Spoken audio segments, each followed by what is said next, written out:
Hello everyone, this is Alejandro Cremades, and today we're going to be talking about the steps to start your own business quickly.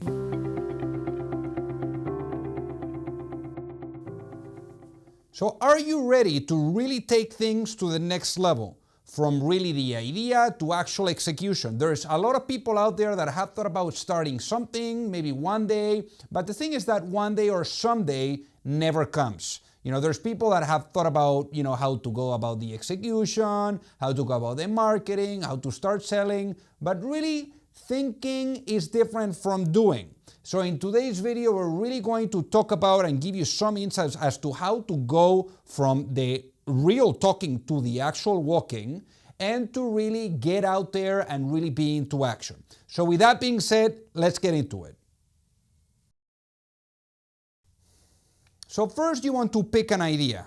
Pick an idea where the market is big enough, because that is going to ultimately potentially give you the returns for that passion, for that sweat, for those tears that you're going to be putting into it.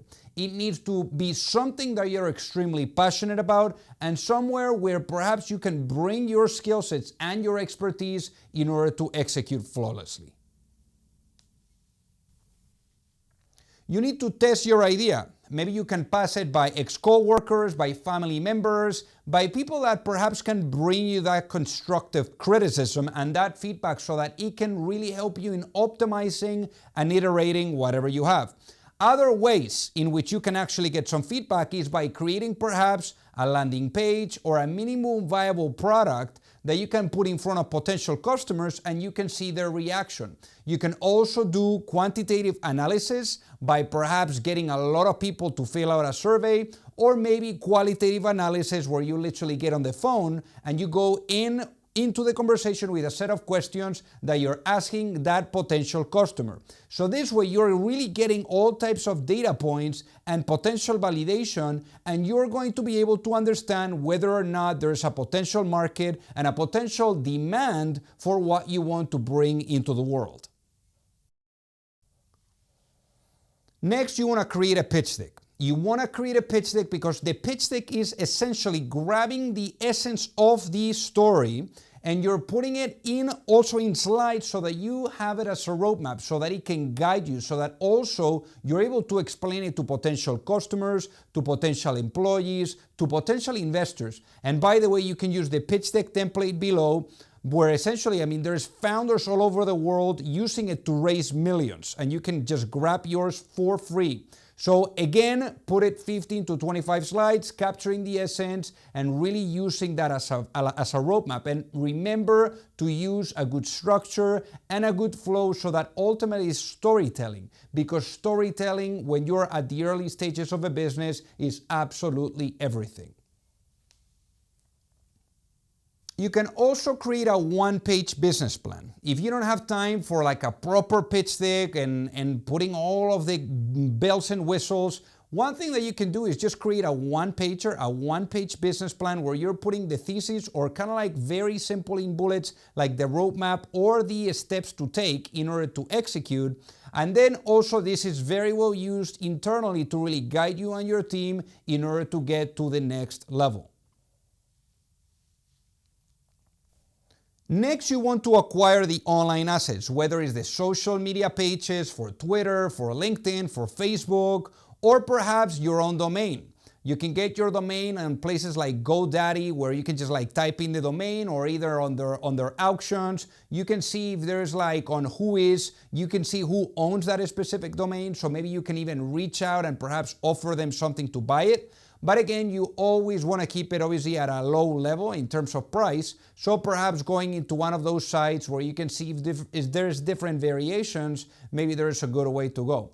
Now, again, don't make the mistake of going out there to market, trying to market it, and then all of a sudden you realize that some of those assets are already taken, and then they can use that against you, because then they're going to try to get as much money as possible from you, and that may push you into actually pursuing a rebrand, which is where you grab your own brand and have to translate it or transform it into something else so that you can actually use whatever other assets that you could for that new brand. So avoid getting to that level, because Rebranding is a beast. So now that you have the time, do the research, put in the work, and try to see if you can find those online assets for that brand that you want to create. Next is you want to secure a bank account for the business. I mean, people need to pay you somewhere. I think that from a tax perspective also is going to be super helpful. And you need to really keep into consideration the following factors. Offers all the online and mobile banking tools you need. Has a good reputation for helping their customers in tough times. May offer SBA loans or business lines of credit. Is startup friendly.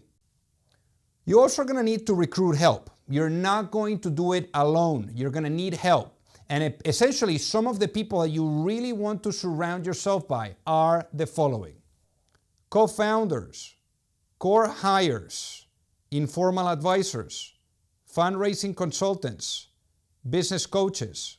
You also need to get your brand, your product, your service, whatever that is, you need to get it live, and you need to do that quickly. I mean, there's different tools that you can use to start processing some of those orders or some of those purchases. I mean, you can literally create a landing page in a day. There is tools like Instapage, which allows you to create a page without any engineering work. You can use Wix. You can actually hook it up to Stripe or Square, the credit card processors, or even PayPal, so that you can start taking in the money and really extracting the value from that value that you're bringing into market. So it's really important to know if people are going to be willing or not to pay for your product or your service. So getting this to market and understanding whether people are not willing to pay is going to be critical. So don't wait. Make it as fast as you can.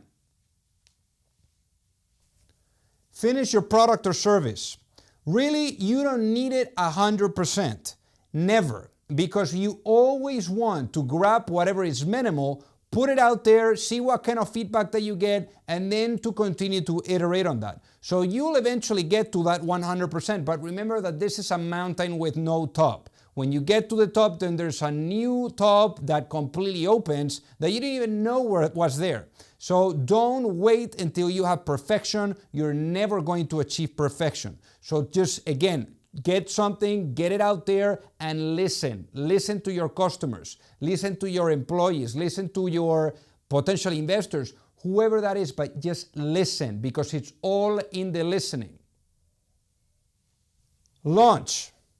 Launch, launch, launch. Your product, your service, whatever that is, get it out there. Hit those perhaps blogs, media outlets, Twitter, Facebook, LinkedIn, groups. Let the world know that you're coming out, that you're bringing this idea to life. And try to see how people are starting to engage and interact with whatever you're bringing to market. But again, get it out there and do it with a bang. We'd love to hear on the comment section below what you're thinking about bringing to life. Again, also like this video and subscribe to the channel so that you don't miss out on all the videos that we're rolling out every week. And take a look at the fundraising training, which is the program where we help from A to Z with everything related to fundraising. There you'll find live Q&As, templates, agreements, a community of founders helping each other all over the world, and you'll find tremendous value in it. So thank you so much for watching.